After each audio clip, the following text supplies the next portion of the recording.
So I had to do this News of the Week episode a little bit later than expected because I didn't know the CCL Draw wasn't going to start until 4:30 p.m. my time, and I did say yesterday that I was going to be talking about the CCL Draw and who exactly is these 4 and potentially 5 MLS team is going to be facing in the round of 16 of this competition. But that being said, the draw have just concluded a couple of minutes ago, and I know there's going to be people that's going to say it's rigged and that, it's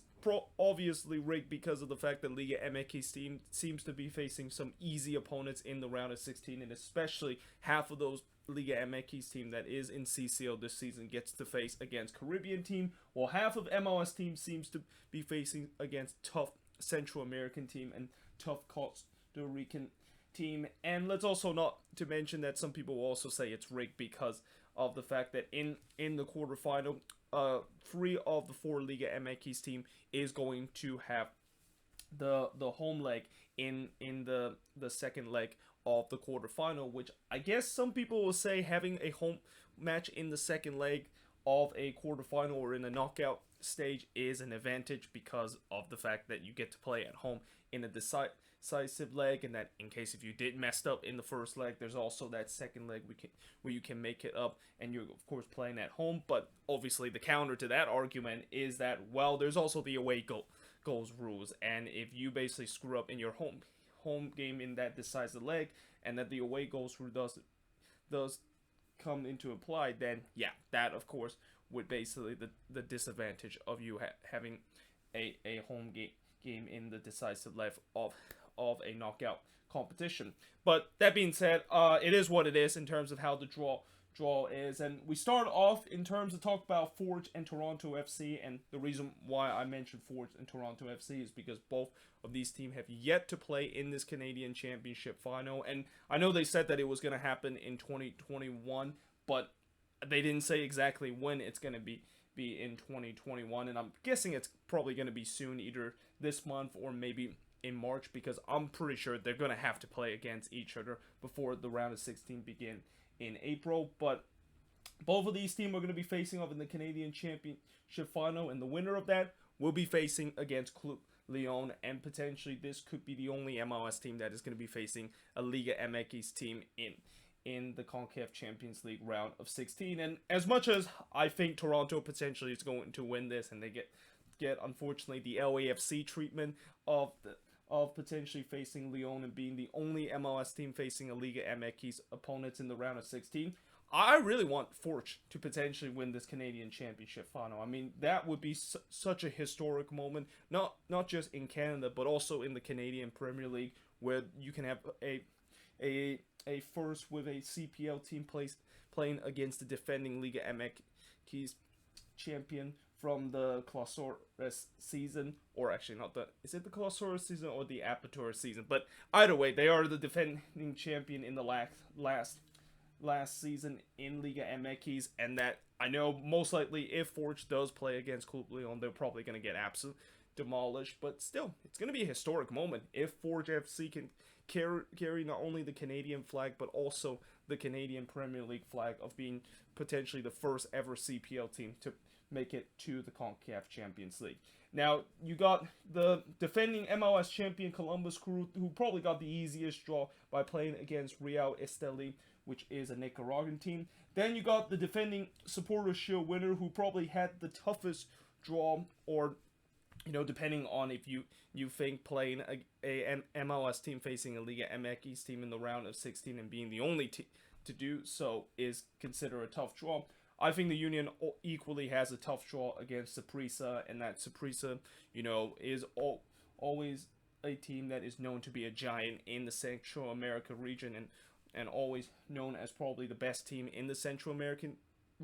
region, even though last year, we talked about how when Montreal play against Saprissa, and that we thought that Montreal was probably going to be the team that got knocked out in the round of 16. They surprised everybody by beating Saprissa in that two-leg affair. So no pressure, Union. You can potentially replicate what the Impact did last season and potentially beat Saprissa in this game. Although it will all depends on whether or not especially with how this Union team sold off a couple of their big name player that was part of their supporters Shield team and how some of these homegrown player that is going to be step into this team and see how exactly they're going to be doing, and probably they get their first big challenge against such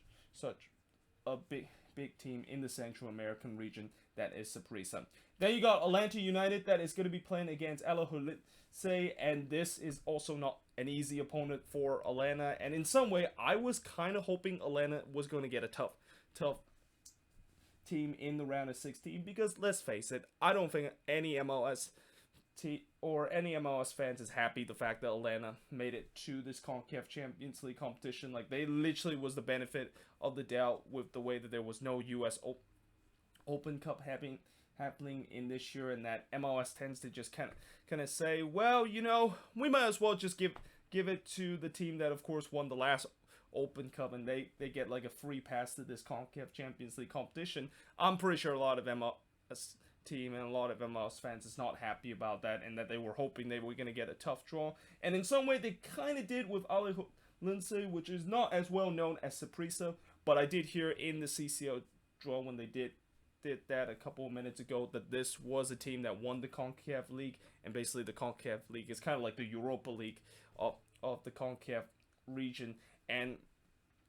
you know, it's not going to be easy to face against a team that of course were able to win in that competition. Then you got the Portland Timbers finally facing against Marathon in the round of 16. This is also one of the easier draw that they have, although I have seen Marathon are able to put up against good competition. Most recently, I think a couple of years ago, they really pushed Club America on the brink in one of those round of 16 matchups. So this is not going to be easy for the Timbers to be facing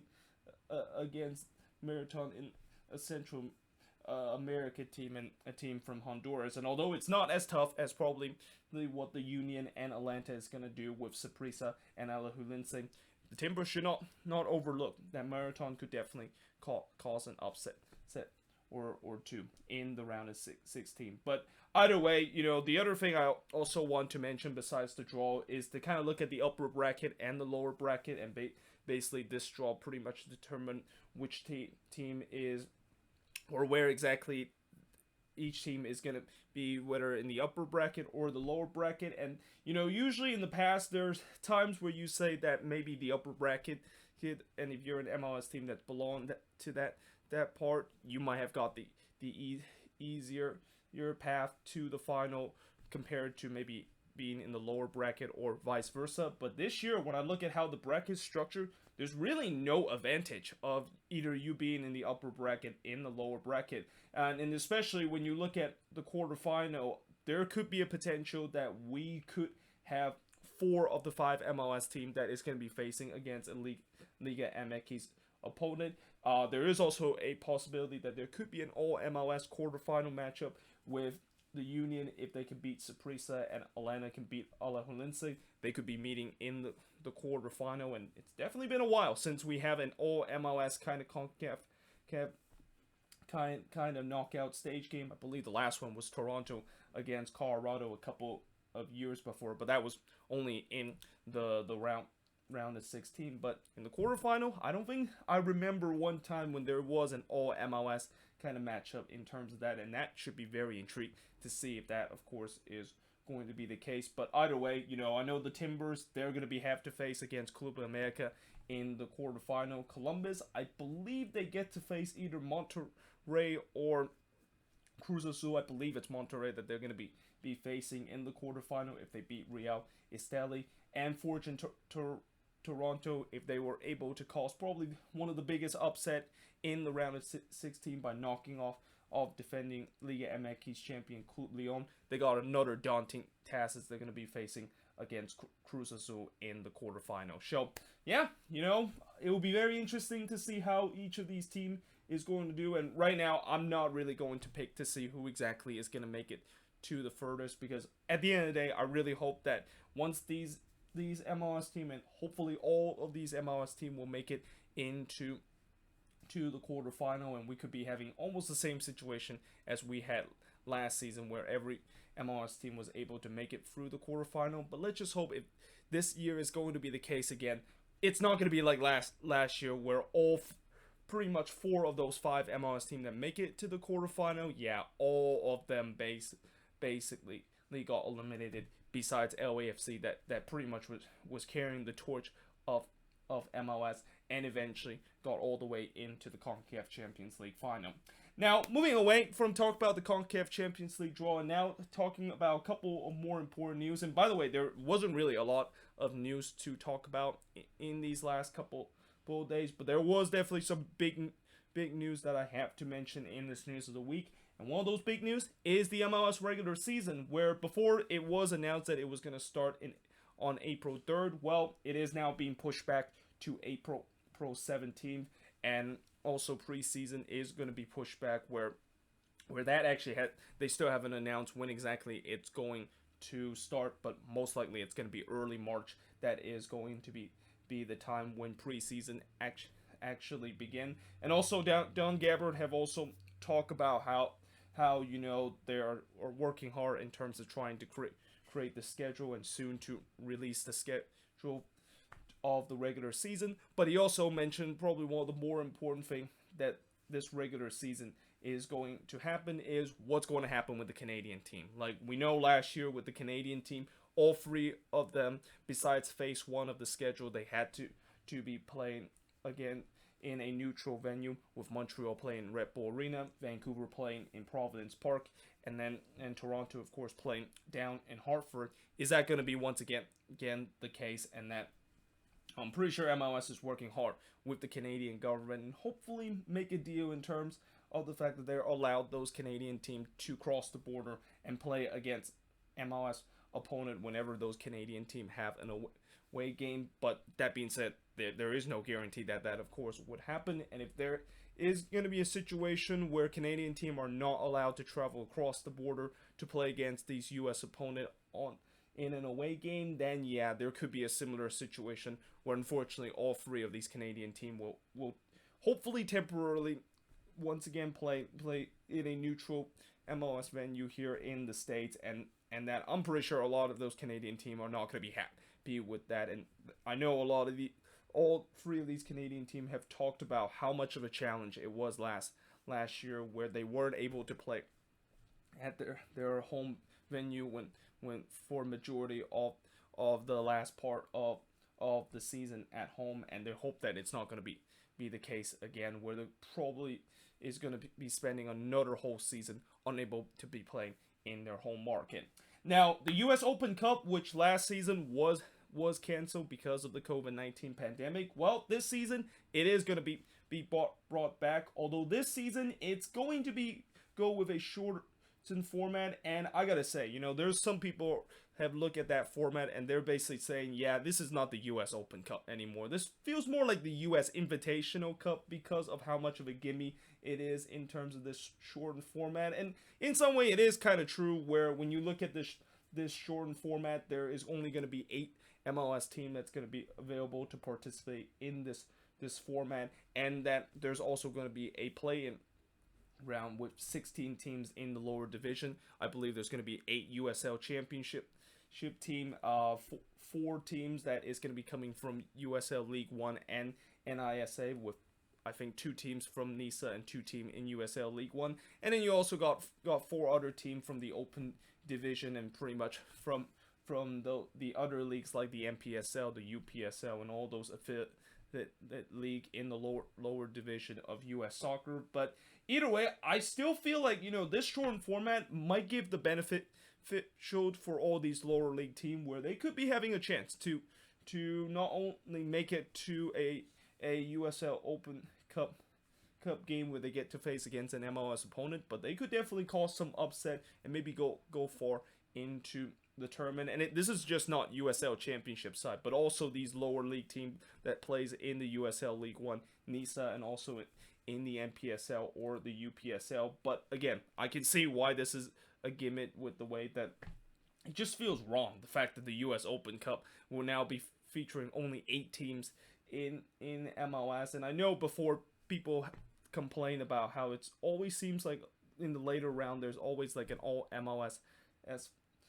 kind of matchup, but at the same time, it's also kind of unfair with the way that not even like half of the league is able to participate in this competition, and it goes the same with the USL Championship too, where not even half of their team is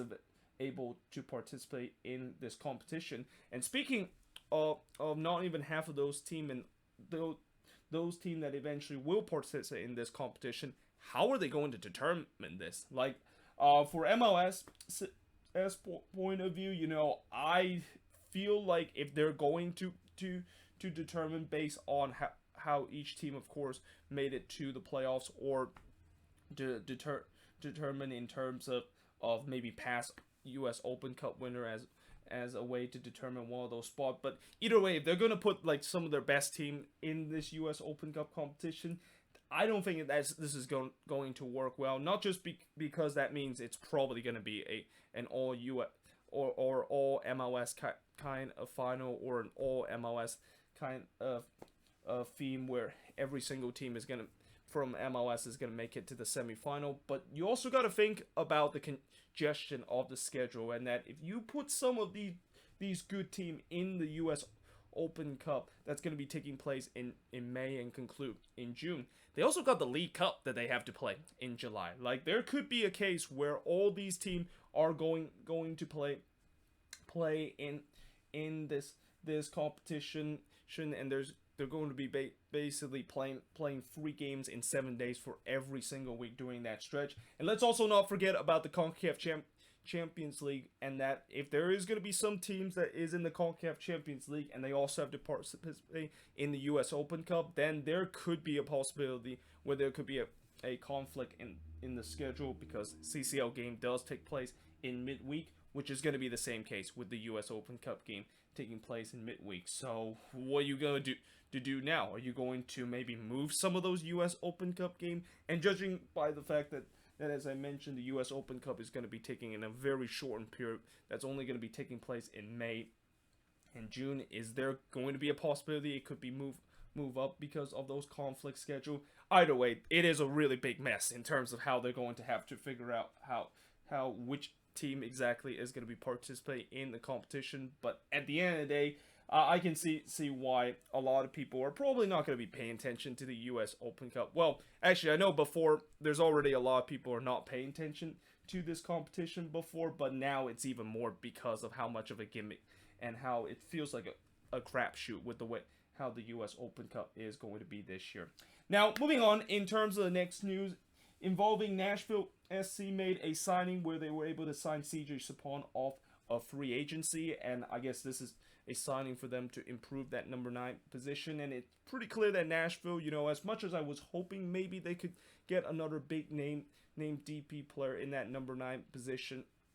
to basically solidify their attack, it is pretty clear that they're trying to maybe get a couple of these MLS players that used to be proven to be a decent player to pretty much fit into that spot. I mean, CJ Sapon, I thought he had a decent year when he was with the Chicago Fire, and it'll be very interesting to see whether or not if he's going to get the starting spot, and he's probably going to have to fight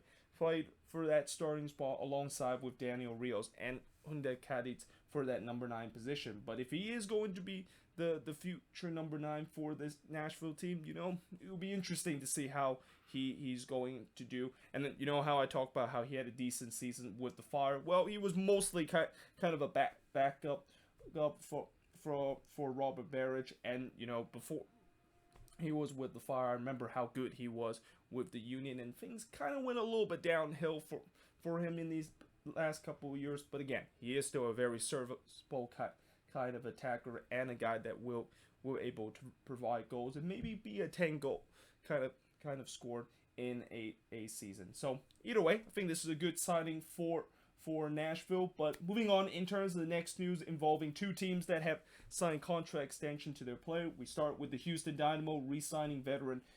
defender Minor Figueroa, which is a no-brainer considering the fact that Figueroa was probably the best defender for the Dynamo, and considering the fact that Figueroa, many people was kind of surprised that he is still playing with the way that he's now pretty much into his mid-30s and approaching his late 30s. Yeah, it basically is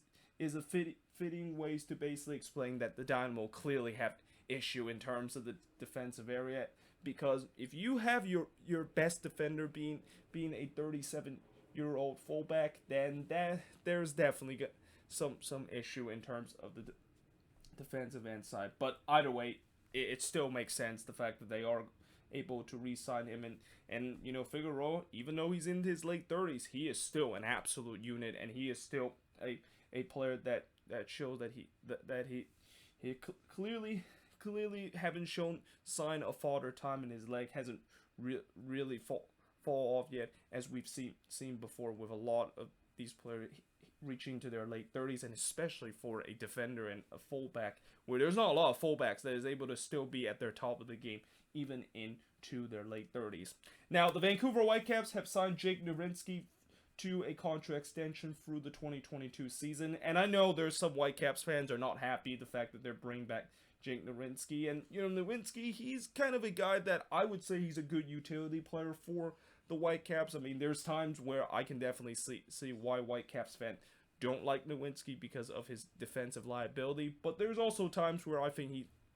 could be a decent utility player, and the Whitecaps are looking to trying to seal him to a new contract, just so that they can of course continue to keep him as a good utility player and a good depth piece in terms of the defensive area. But now moving on, in terms of now talking about some of the rumors, and there wasn't a lot of rumors that has happened in the last couple of days, as it is also the case for signings, but there's definitely some crazy rumors that happened in these last couple of days, and some surprising one, including Orlando City report to acquire former AC Milan star Alexandre Pato. Now, I have heard before that Pato was linked to potentially come to MLS, and I guess the reason why Orlando is looking for a number 9 is because they're looking to try to replace Daryl DK, who is currently on a 6-month loan with Barnsley and potentially might not return to the team if Barnsley does exercise that option to buy. But to get Pato to replace DK in that spot, I mean, yeah, I think that's an okay kind of signing. My concern about Pato is that he is kind of like one of the stereotype of what MLS is, getting these aging European star player to come to MLS to basically just retire, and that Pato, no doubt, in the last couple of years, remember how he used to be one of the best player in Europe, and during his day at AC Milan, where he was at the top of the game, yeah, unfortunately, injury pretty much kind of derailed what could have been potentially one of the most promising and one of the greatest attacker we have seen in Europe, and one of the greatest Brazilian attacker going forward. But of course, injury eventually was a big issue where his form kind of really dipped, and now for Orlando, they hope that maybe he can rediscover that good form that he had during the prime of his career. But that being said, as I mentioned about the injury concern, do you really want to sign a guy that is very injury prone, and a guy that potentially is going to continue to decline as a main striker of this team? Because if Orlando decided to do that, then they pretty much learn nothing from what their interstate rival Inter Miami did when they decided to sign Gonzalo Higuain, and look how that worked out for them heading into the last part of last season. Now, the San Jose Earthquakes is reported to acquire Atlanta United midfielder Eric Remedi. Now, this one is equally as a surprising move, mainly because the Quakes have not known to be a team that decided to acquire a player from the league. I mean, it's been a while since I remember the Quakes actually decided to maybe use some of their general allocation money and kind of throw it to another team to able to acquire them. I mean, I've seen this team able to sell some of those players to another MLS team and acquire those money, but it's not the other way around that I have seen it very often. So this is kind of a surprise, the fact that we decided to get him, and I guess the reason why the Quakes are looking to get Remedi is because Remedi used to play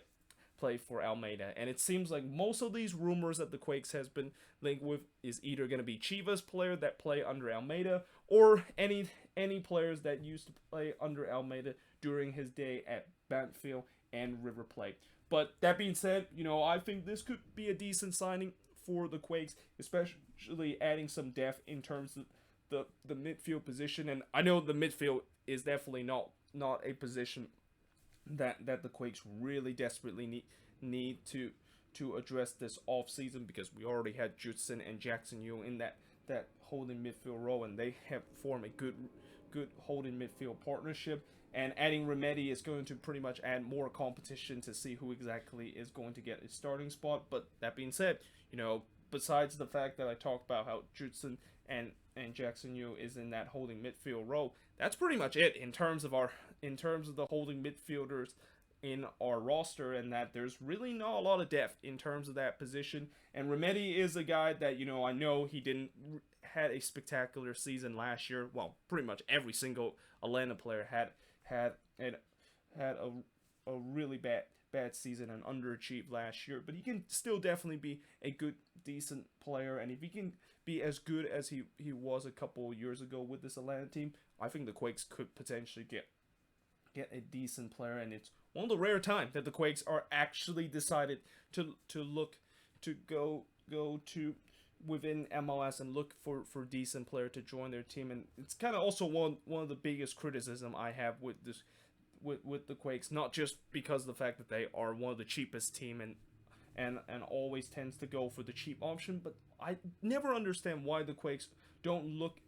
at MLS and just don't look at how there's some good decent kind of talent within the league that we can potentially pick them up, and they could definitely be a decent player in our roster if we're able to do so. So it'll be very interesting to see whether or not if this signing indeed is going to be the case. But finally, we got Austin FC is set to open their Q2 stadium in June, and it's fitting the fact that they are indeed going to be opening their stadium at Q2 of 2021. See what I did there? But either way, besides that kind of joke that it feels like it's been kind of beaten down to everybody's heads. With them opening the stadium in June, which most likely means Austin will have to play a heavy road schedule in the first part of the season. And judging by the fact that the season starts in April 17, and depending on if there is going to be a congested schedule in the first third of the season, Austin could potentially be playing up to 6 to 7 games on the road to start their MLS career. And that's something that it is not something that is new, knowing the fact that LAFC, when they had their expansion year, they also had to play on the road for the first 5 and 6 games before Bank of California Stadium opened in April. And then you also have the extreme cases with DC United, where they had to play a lot of their games on the road, and even had to play 2 games in a neutral venue, just so that they can, of course, have to wait for their new stadium, Ali Field, to open. And then just a couple years before, and I believe it was 2018, when the Timbers had to go on this incredible 12-game road stretch to start the season, because they were waiting for the renovation of Providence Park to basically finish in June. So yeah, for Austin, I know it's going to be tough for them to start this season on the road a lot, but if they do well for those road games, and if you're able to pick up points in those road games, then that would be a huge advantage for Austin FC when they do eventually open that stadium, because I'm assuming that, depending on how they do in their first season, and whether or not if they can make their new stadium an absolute fortress, if you're able to get points on the road, it is a no-brainer that you can definitely have a decent season, and that you can definitely put a lot less pressure in terms of the home form, which is what every MLS team has been relying on in terms of getting majority of the points throughout the season. But yeah, there you have it. That is pretty much it for this news of the week. I know this was relatively a long video, because I did kind of took a long time explaining the CCL Draw, the MLS regular season, and also the US Open Cup format. But if you do enjoy this video, make sure you guys leave a like, smash that subscribe button. Let me know in the comments below, as always, if there's any news I didn't put on the board, and you can leave in the comments below, and I'll basically respond to those news. But until then, hope you guys enjoyed this video, and I will see you guys next time.